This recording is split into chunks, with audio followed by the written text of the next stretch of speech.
Masih di Apa Kabar Indonesia Pagi pemirsa, sebentar lagi kita akan memasuki bulan suci Ramadan dan pemerintah untuk menentukan kapan tanggal 1 Ramadan 1443 Hijriah ini dimulai akan melakukan sidang isbat. Ini Kementerian Agama akan melakukan sidang isbat untuk menentukan tanggal 1 Ramadan setelah melakukan pemantauan hilal melalui dua metode, di mana sejauh ini sudah ada satu metode, ini metode hisab atau pemantauan secara astronomi telah ditentukan 1 Ramadan itu tanggal 2 April besok. Namun selain itu akan dilakukan ru'yatul hilal atau pemantauan langsung di lapangan, memantau pergerakan benda-benda langit, mengkonfirmasi hasil dari hisab, dan ada 101 lokasi ru'yatul hilal yang akan dilakukan Kementerian Agama. Selain itu masyarakat ataupun kelompok masyarakat lainnya juga banyak yang melakukan ru'yatul hilal, salah satunya di lokasi kami saat ini, ini di Cakung, tepatnya di Yayasan Al-Husiniyah, dan sudah bersama kami ini adalah seorang Lajnah Falakiyah dari Yayasan Al-Husiniyah, Bapak Syafi'i. Halo, selamat pagi Pak. Selamat pagi.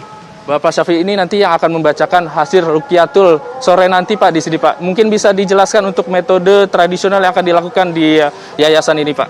Ya. Bismillahirrahmanirrahim. Jadi insya Allah memang nanti sore kita akan melaksanakan ru'yatul hilal. Kita akan melakukan pemantauan hilal jadi untuk menentukan awal Ramadan. Apakah bahkan jatuh hari Sabtu atau bahkan jatuh hari Minggu. Jadi kalau seandainya kita berhasil meru'yat, kelihatan hilal kita ru'yat nanti sore, maka insya Allah kita akan tetapkan 1 Ramadan jatuh pada hari Sabtu tanggal 2 April insya Allah. Besok begitu Pak? Insya Allah. Mungkin untuk tata cara ini kan banyak ada kayu-kayu di sini Pak, mungkin bisa dijelaskan Pak metodenya yang dilakukan seperti apa untuk ru'yatul sore nanti? Oh iya, jadi sebetulnya kita pakai alat ini untuk membantu fokus aja. Jadi artinya nanti ini alat ini kan kita setting sesuai dengan hasil hitungan kita. Katakan umpamanya ketinggian hilal berapa derajat, nanti ini kita arahkan patok kita ini sesuai dengan sekian derajat tersebut. Nah, jadi ketika matahari terbenam, nanti kita bisa minta alat ini membantu kita untuk memfokus aja itu. Berarti artinya ini dari hasil hisab kemarin, kemudian di alat ini akan diukur derajatnya. Ya. Kemudian nanti pakai alat apa Pak untuk memantau langsung secara di lapangan ini? Kalau untuk memantau langsung di lapangan kita pakai dengan mata kepala aja langsung. Mata kepala langsung? Dengan mata kepala langsung. Ini dikata ru'yat bil fi'il namanya.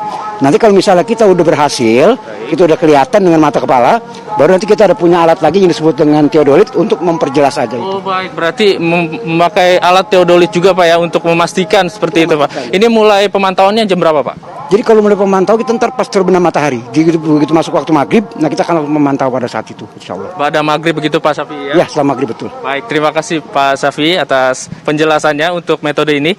Ya pemirsa, itu tadi penjelasan dari Pak Syafi'i untuk metode ruqyatul hilal di yayasan ini, di mana memang akan menggunakan alat teodolit juga untuk memastikan hasil hisab kemarin derajatnya disesuaikan dengan hasil hisab, apakah penentuan tanggal 1 Ramadan itu jatuh pada tanggal 2 April besok. Kami kembalikan ke studio. Terima kasih Jul Apel melaporkan langsung dari Cakung, Jakarta Timur. Kalau begitu saya mau ke Pak Thomas. Pak Thomas, artinya prediksi dari BRIN kemarin yang awal 1 Ramadannya jatuh pada tanggal 3 ini, apakah sudah menggunakan kriteria baru dari Kemenak tersebut Pak? Ya, jadi BRIN sebagai lembaga riset yang di dalamnya ada kajian terkait astronomi, ini juga menggunakan hisab ya, sama seperti Muhammadiyah yang tadi disebutkan. Hanya saja memang mempertimbangkan kriteria imkan ru'yat atau visibilitas hilal. Baik itu kriteria yang lama yang mungkin masih digunakan oleh beberapa ormas, tetapi juga menggunakan kriteria baru, yaitu tinggi minimal 3 derajat, kemudian elongasi 6,4 derajat. Nah, kondisi hilal pada maghrib nanti, itu tingginya di Indonesia itu secara umum kurang dari 2 derajat. Artinya belum memenuhi tinggi minimal 3 derajat.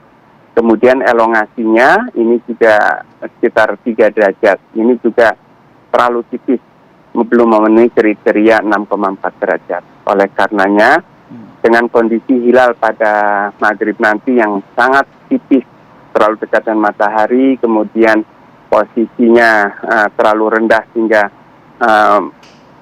berpotensi mendapatkan gangguan cahaya syafaq yang kuat, maka diperkirakan tidak mungkin hilal terlihat maghrib nanti. Hingga diperkirakan awal Ramadannya tanggal 3 April. Pak Thomas, apakah tidak terlalu dini kita menentukan bahwa pada maghrib nanti atau senja nanti itu belum mencapai 2 derajat, Pak Thomas? Ya, dari data astronomi seperti itu, bahwa di wilayah Indonesia ini tingginya kurang dari 2 derajat, kemudian elongasinya baru 3 derajat, artinya belum memenuhi kriteria baru mabim ya. Nah, dari pengalaman sidang-sidang isbat yang lalu, kalau belum memenuhi kriteria, itu biasanya dianggap hilal yang meragukan, walaupun ada yang mengaku. Sehingga ada potensi pada sidang isbat ini akan ditolak. Kalau misalnya, ya bukan berandai-andai ya, bukan berandai-andai. Kalau misalnya nanti sudah tampak sedikit saja misalnya gitu. Istilahnya orang tuh kalau misalnya sudah bisa mengintip, bukannya melihat gitu. Artinya itu sudah datang bulan berarti ya, Pak Thomas? Ya, masuknya awal bulan itu ditandai dengan terlihatnya hilal.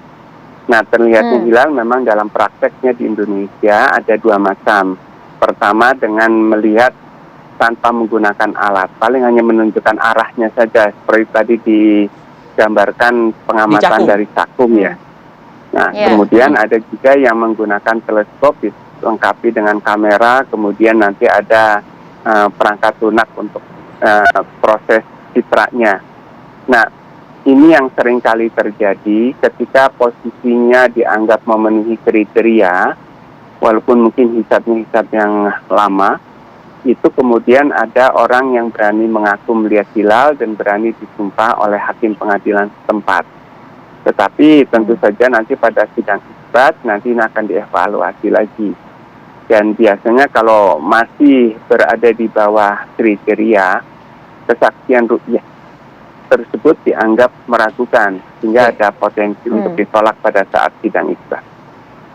Baik. Oke, baik, nanti kita tunggu bagaimanakah Pak Thomas penjelasannya akhir ya pada saat sidang isbat nanti. Terima kasih banyak Pak Thomas, terima kasih juga atas waktunya Pak Abdul Muti. Kita tunggulah nanti sore bagaimanakah hasil sidang isbat yang akan diumumkan oleh Kementerian Agama. Ya. Assalamualaikum, salam sehat untuk semuanya. Sehat selalu untuk Bapak-bapak. Waalaikumsalam, Mas Gatot.